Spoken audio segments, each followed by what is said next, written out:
Share business 24.com এর পক্ষ থেকে সবাইকে স্বাগত। আজ আমরা পুঁজিবাজারে যে সর্বশেষ কার্যদিবসে যে 10টি কোম্পানি পজিটিভ মুভমেন্টে ছিল, সেই কোম্পানিগুলোর অবস্থা এবং সেই কোম্পানিগুলোর আর্থিক মূলভিত্তি এবং 3টি গুরুত্বপূর্ণ খবর নিয়ে আলোচনা করব। আসছে 7 কোম্পানির ডিভিডেন্ড, এরপরে 5 কোম্পানির ডিভিডেন্ড ঘোষণা, এছাড়া রয়েছে বন্ধ 32 আর্থিক ঝুঁকিতে আরও 30 কোম্পানি, বিনিয়োগকারীদের সতর্ক করল ডিএসসি। এই সংক্রান্ত বিশ্লেষণ থাকবে আজকের রিপোর্টে। আশা করছি শেষ পর্যন্ত ভিডিওটি দেখবেন। প্রথমেই আমরা যে কোম্পানিটি নিয়ে আলোচনা করব, রবি আজিয়াটা লিমিটেড। গত 6 মাসে প্রতিষ্ঠানটি কিন্তু বিনিয়োগকারীদের যেই মুভমেন্ট বা পজিটিভ রিটার্ন দিয়েছে, সেই রিটার্নের পাশাপাশি এই কোম্পানিটি বৃহস্পতিবার কিন্তু 4.46% পজিটিভ রিটার্ন দিয়েছে। গত 15 দিনে যা ছিল 8.25% এবং গত 30 দিনে ছিল 15.09% এবং গত 3 মাসে 3.47%, গত 6 মাসে 17.14% পজিটিভ রিটার্ন দিয়েছে। এক বছরে যেখানে 34.98% পজিটিভ রিটার্ন দিয়েছে। 32 টাকা 80 পয়সা ধরে আজ বৃহস্পতিবার সর্বশেষ লেনদেন হয়েছে। 18.32 প্রতিষ্ঠানটির পি রেশিও, অর্থাৎ প্রতিষ্ঠানটির যদি আমরা অ্যানালাইসিস লক্ষ্য করি যে গত মাসে যে পজিটিভ ট্রেন্ড থেকে নেগেটিভ ট্রেন্ডে ছিল, তারপরে এই প্রতিষ্ঠানটি মার্চ থেকে মে পর্যন্ত নেগেটিভ মুভমেন্টে ছিল। এখন কিন্তু দেখেন একটি পজিটিভ ট্রেন্ড লক্ষ্য করা যাচ্ছে, অর্থাৎ বাজার ঘুরে দাঁড়ানোর সাথে সাথে এই প্রতিষ্ঠানটি নিয়ে কিন্তু আশা দেখতে পারেন বিনিয়োগকারীরা। দ্বিতীয়ত রয়েছে বেক্সিমকো ফার্মাসিউটিক্যালস। এই প্রতিষ্ঠানটিরও দেখেন গত এক বছরের যদি রিটার্ন দেখি তাহলে 5.2% বৃহস্পতিবার বেড়েছে, 15 দিনে বেড়েছে 15.30%, 30 দিনে 18.58%, 3 মাসে 20.29%, 6 মাসে 32.06%, এক বছরে যেখানে 64.96% পজিটিভ রিটার্ন দিয়েছে। 141 টাকা 70 পয়সায় সর্বশেষ বৃহস্পতিবার লেনদেন হয়েছে। 10.84 প্রতিষ্ঠানটির পি রেশিও। অর্থাৎ যেই 10টি শেয়ার নিয়ে আলোচনা করছি, আমরা কেবল আলোচনার সাথে কোনো শেয়ারের দর বাড়ানো কমানো বা কোনো শেয়ারকে কেনার জন্য উদ্বুদ্ধ করছে না শেয়ার বিজনেস 24.com। এ ব্যাপারে বিনিয়োগ সিদ্ধান্ত আপনাদের নিজস্ব ব্যাপার থাকবে। শেয়ার বিজনেস 24.com এই জন্য কোনো লোকসান বা লাভের জন্য দায় নেবে না। এরপরে স্কয়ার ফার্মাসিউটিক্যালস, এক বছরে যেখানে 7.40% পজিটিভ রিটার্ন দিয়েছে, গত 6 মাসে যেখানে 10.31% পজিটিভ রিটার্ন দিয়েছে। এই প্রতিষ্ঠানটি কিন্তু একটি লাভজনক প্রতিষ্ঠান এবং 220 টাকা 50 পয়সা ধরে বৃহস্পতিবার সর্বশেষ লেনদেন হয়েছে। 8.15 প্রতিষ্ঠানটির পি রেশিও। এরপরে রয়েছে ইসলামী ব্যাংক বাংলাদেশ লিমিটেড। এক বছরে 3.88% পজিটিভ রিটার্ন দিয়েছে, 6 মাসে যেখানে 5.45%, 3 মাসে -18.12% নেগেটিভ রিটার্ন দিয়েছে। অর্থাৎ যেহেতু ইসলামী ব্যাংক নিয়ে নানা ধরনের তর্ক বিতর্ক এবং বিএনপি এবং বিরোধী দল জামায়াত ইসলামের সাথে একটি বিতর্ক তৈরি হয়েছে এই ব্যাংকটির দখলদারিত্বের প্রশ্নে, সেই সংক্রান্ত বিষয়ে গত 3 মাসে কিন্তু নেগেটিভ ট্রেন্ড দিয়েছে। এখন আবার কিন্তু পজিটিভ মুভমেন্টে রয়েছে। বৃহস্পতিবার কিন্তু প্রায় 4% মতো দর বেড়েছে। এরপর রয়েছে লাফার্স হোলসিম বাংলাদেশ। গত এক বছরে যদি রিটার্ন লক্ষ্য করেন, এক বছরে 23% উপরে পজিটিভ রিটার্ন দিয়েছে। 6 মাসে যেখানে 16.49% এবং 3 মাসে 3.33% এবং গত 30 দিনে 14.11% পজিটিভ রিটার্ন দিয়েছে। গত বৃহস্পতিবার কিন্তু 2.57% পজিটিভ রিটার্ন দিয়েছে। 55 টাকা 80 পয়সা দরে সর্বশেষ কোম্পানিটির শেয়ার লেনদেন হয়েছে। এরপর রয়েছে ওয়ালটন হাইটেক। পজিটিভ মুভমেন্টের রয়েছে এই শেয়ারটি।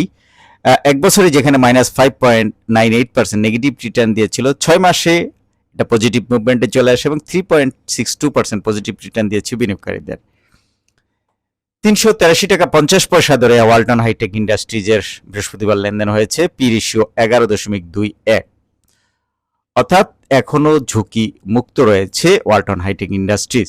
এরপর রয়েছে রেনেটারও কিন্তু গত এক বছরে -8.12% নেগেটিভ রিটার্ন দিয়েছিল গত 6 মাসে, যেখানে 12.42%, 3 মাসে 3.3%-এর উপরে, 30 দিনে অর্থাৎ গত এক মাসে 10%-এর উপরে, 15 দিনে 7%-এর উপরে এবং বৃহস্পতিবার 2%-এর উপরে মুনাফা দিয়েছে বিনিয়োগকারীদের। রেনেটা 447 টাকা দরে সর্বশেষ লেনদেন হয়েছে, 23.09 প্রতিষ্ঠানটির পি রেশিও।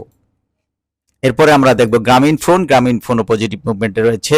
এক মাসে 5% উপরে বিনিয়োগকারীদের রিটার্ন দিয়েছে। গ্রামীণ ফোনের পি রেশিও 11.52। গ্রামীণ ফোনের সর্বশেষ দর ছিল 252 টাকা 30 পয়সা।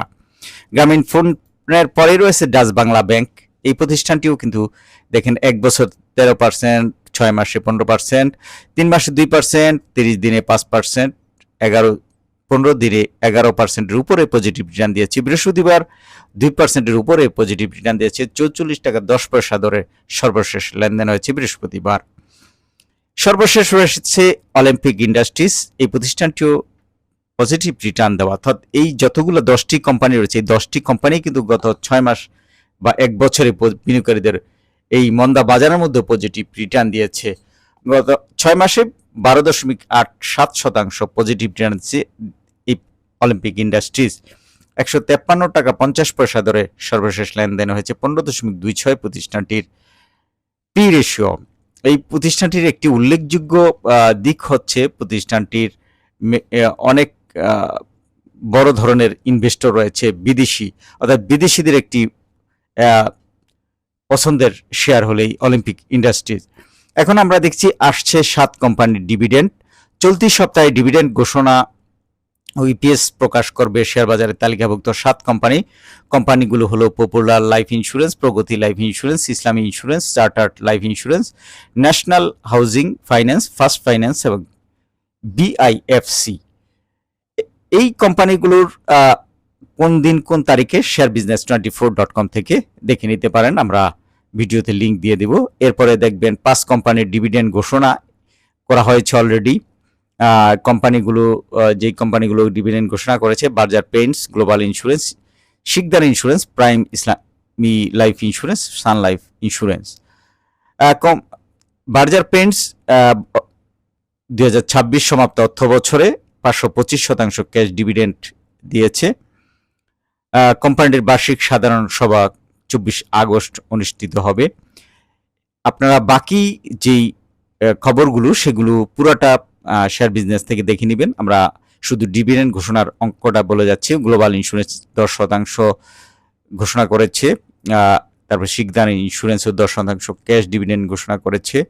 প্রাইম ইসলামী লাইফ ইন্স্যুরেন্স 0.25% নামমাত্র লভ্যাংশ ঘোষণা করেছে এবং সান লাইফ ইন্স্যুরেন্স প্রতিষ্ঠানটি সমাপ্ত অর্থ বছরের সিদ্ধান্ত নিয়েছে বিনিয়োগকারীদের কোনো লভ্যাংশ দিবে না। এখন আসি যে একটি গুরুত্বপূর্ণ খবরে, যে বন্ধ 32 আর্থিক যুক্তিতে আরও 30 কোম্পানি, বিনিয়োগকারীদের সতর্ক করল ডিএসসি।